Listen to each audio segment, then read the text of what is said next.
ఈరోజు కథ మట్టి పరిమళం. అది గోదావరి డెల్టాలోని ఒక చిన్న గ్రామం రామాపురం. ఉదయం పూట పొలాలపై తడిమంచు మెరుస్తోంది. గాలి తాకితే వరి తలలు ఊగుతాయి. ఆ నేలపై పుట్టిన ప్రతి బిడ్డకి మట్టి పరిమళంతో అనుబంధం ఉంటుంది. అలాంటి ఊరిలో ఇద్దరు బాల్య స్నేహితులు, రాఘవ, సురేష్. వాళ్ళు కేవలం స్నేహితులే కాదు, ప్రాణ స్నేహితులు. ఒకరి ప్రాణంలో మరొకరు ఉండేవారు. పాఠశాలలో ఒకే బెంచ్, మధ్యాహ్నం కూడా ఒకే కంచంలో అన్నం, ఒకే కలలు.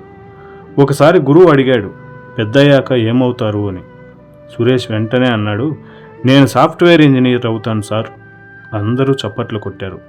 రాఘవ కాస్త మెల్లిగా అన్నాడు, నేను మా నాన్నలా రైతునవుతాను సార్, కానీ కొత్త పద్ధతులతో. అంతా నవ్వారు. కానీ రాఘవ ఏం ఫీల్ అవ్వలేదు. అతనికి నేల మీద గౌరవం ఉంది. కాలం గడిచింది. 10వ తరగతి తర్వాత ఎవరి దారులు వారి అయ్యాయి. సురేష్ చదువులో కొంచెం ముందుకు వెళ్ళాడు. ఇంజనీరింగ్ చదివి హైదరాబాదులో క్యాంపస్ సెలక్షన్స్లో మంచి ప్లేస్మెంట్ సంపాదించాడు. కానీ రాఘవ జీవితంలో మాత్రం అకస్మాత్తుగా మలుపు. ఒకరోజు పొలంలో పనిచేస్తూ అతని తండ్రి కుప్ప కూలిపోయాడు. అంతే, ఇంటి బాధ్యత ఒక్కసారిగా అతని భుజాలపై పడింది. ఆ రాత్రి తండ్రి నెమ్మదిగా రాఘవతో అన్నాడు, రాఘవ, నీ చదువు ఆపకూడదు అనుకుంటున్నా, కానీ ఈ పొలం పనులు ఎవరు చూసుకుంటారు నాన్న? రాఘవ కొద్దిసేపు మౌనంగా ఉండి తర్వాత తండ్రి చేయి పట్టుకొని అన్నాడు, నాన్న, నువ్వు దిగులు పడకు. ఈ రోజు నుంచి ఈ నేలే నా పుస్తకం. ఈ నేలతోనే నేను నేర్చుకుంటాను. ఆ రోజు అతను చదువుకు స్వస్తి చెప్పాడు.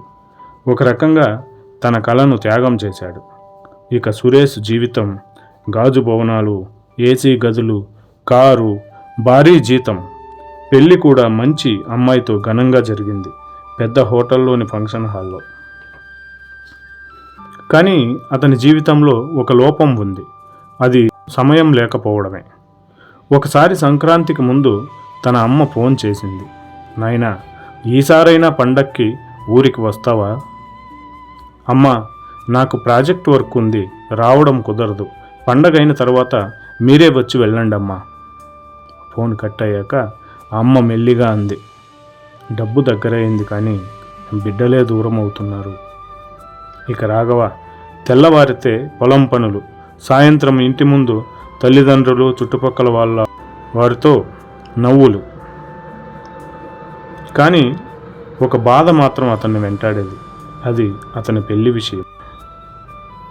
సంబంధం చూసిన ప్రతి చోట ఒకే ప్రశ్న అతనికి ఎదురయ్యేది, జీతం ఎంత?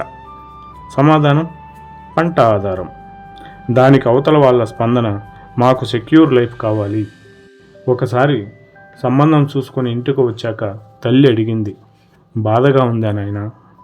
రాఘవ చిరునవ్వుతో అన్నాడు, అమ్మా, నువ్వేం దిగులు పడకు. నాకు పెళ్లి కాకపోయినా పర్వాలేదు. నేల ఉన్నంత వరకు నాకు ఒంటరితనం అనేది ఉండదు. కానీ ఆ రాత్రి అతను పొలంలో ఒంటరిగా కూర్చుని ఆకాశాన్ని చూశాడు. నేను రైతు కావడం తప్ప? రైతు పేరు చెబితే ఎందుకు పిల్లనివ్వడం లేదు? రైతు అమ్మాయిని బాగా చూసుకోలేడా? కాలం మళ్ళీ మలుపు తిరిగింది. ఏఐ అనే తుఫాను వచ్చింది. సురేష్ పని చేస్తున్న కంపెనీలో లే ఆఫ్స్ మొదలయ్యాయి. ఒకానొక ఉదయం అతనికి మెయిల్ వచ్చింది, your position has been replaced. అంతే, సురేష్ జీవితం ఒక్కసారిగా తలకిందులైంది. జీతం లేదు, ఈఎంలు ఉన్నాయి, స్టేటస్ పోయింది, ఆత్మవిశ్వాసం సడలింది. భార్య కూడా అతనికి దూరమైంది. చివరికి సురేష్ తిరిగి ఊరికి వచ్చాడు. రామాపురం అతన్ని ఎలాంటి ప్రశ్నలు అడగలేదు. అది అతని నేల. పైగా సాదరంగా ఆహ్వానించింది. పొలంలో ట్రాక్టర్ నడుపుతున్న రాఘవ అతన్ని చూసి గట్టిగా అన్నాడు, అరే, సిటీ కింగ్ వచ్చాడ్రా. సురేష్ మౌనంగా రాఘవ దగ్గరికి వెళ్ళాడు. రాఘవ ట్రాక్టర్ దిగి ఆనందంగా సురేష్ దగ్గరికి వచ్చాడు. సురేష్ కళ్ళలో నీరు. రాఘవ, నేను ఓడిపోయానురా. సురేష్ పరిస్థితి అర్థం చేసుకున్నవాడిలా, రాఘవ, మనిషి ఓడిపోడురా, మారిపోతాడు అంతే. కొన్ని రోజుల తర్వాత సురేష్ అడిగాడు, రేయ్ రాఘవ, పొలం పని నేర్పిస్తావా? రాఘవ నవ్వాడు, ఒకసారి ఈ మట్టిని తాకి చూడరా, అదే నేర్పుతుంది. మొదటి రోజు చేతులు బొబ్బలు, ఎండదెబ్బ, అలసట. సురేష్ సాయంత్రం అడిగాడు, రోజు ఎలా చేస్తావురా? రాఘవగా నెమ్మదిగా అన్నాడు, మనం పండించే పంట ఎవరో ఒకరి నోట్లో అన్నం అవుతుందని అనుకో, ఈ అలసట అంతా పోతుంది. ఆ మాట సురేష్ మనసులో మార్పు తెచ్చింది. ఆ ఏడాది భారీ వర్షం, పంట మునిగింది. రాఘవ కూడా అప్పుల్లో మునిగిపోయాడు. గ్రామంలో కొందరు అతన్ని విమర్శించారు. కానీ రాఘవ మట్టిని చేతిలో పట్టుకొని అన్నాడు, నేను ఓడిపోను, ఈ నేలే నన్ను గెలిపిస్తుంది అన్నాడు. సురేష్ ముందుకు వచ్చాడు. తన సేవింగ్స్తో రాఘవ అప్పు తీర్చాడు. ఇది సాయం కాదురా, ఇది మన స్నేహం అంటూ సురేష్ రాఘవతో ఒక ఆలోచన చెప్పాడు. మన పంట డైరెక్ట్గా సిటీకి అమ్ముదాంరా, మిడిల్ మ్యాన్ వద్దు. అలా మట్టి పరిమళం అనే బ్రాండు ప్రారంభించారు. ఆన్లైన్ అమ్మకాలు, ఆర్గానిక్ గుర్తింపు, మెల్లగా విజయం అందుకుంటున్నారు. అదే సమయంలో మాధవి అనే టీచర్ గ్రామానికి వచ్చింది. ఆమె రైతుల కష్టాన్ని గౌరవించేది. ఒకరోజు రాఘవను చూసి అన్నది, మీరు కేవలం రైతు కాదు, మీరు ప్రాణదాత. ఆమె అతని మనసును చూసి ప్రేమించింది. పెళ్లి కూడా జరిగింది. గ్రామం అంతా ఆనందంతో కలకలలాడింది. రాఘవ తల్లి కళ్ళలో ఆనంద బాష్పాలు.